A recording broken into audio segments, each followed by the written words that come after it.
انا كنت رفيع فشخ، بس وقتها لما كنت بشوف شخص معضل كده احس كده انه ليه هيبه كده، قوي واثق من نفسه، كنت بحس ان ناقصني حاجه، ناقصني ده جدا. كنت بحس انه اعلى مني، بكلمك بصراحه، بحسه اقوى، شكله احلى، جذاب، تحسه كده بيتقدر، الناس بتهيبه اكتر.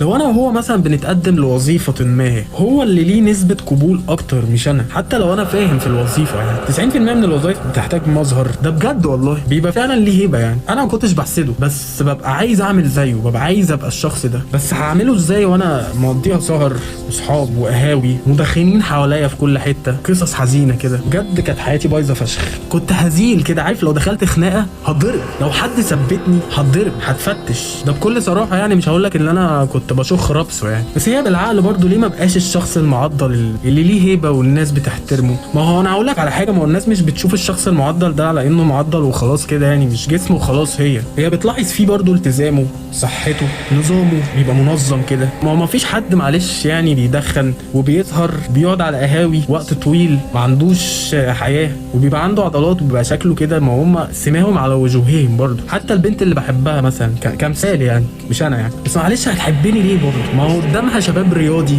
وشكله احلى وحياته احلى، ليه هتبص لواحد سبرساجي شبه يعني؟ ليه هترتبط بواحد لو اتعكست وهي معاه ممكن ما يعرفش يجيب لها حقها؟ ما احنا عايشين في غابه برضه صاحبي يعني، ده لو اتحرشوا بيها مش هيعرف يحميها، هو عارف يحمي نفسه، انسان هزيل صاحبي. احنا في غابه دلوقتي، انا كذا مره اتضربت ما قدرتش ادافع عن نفسي.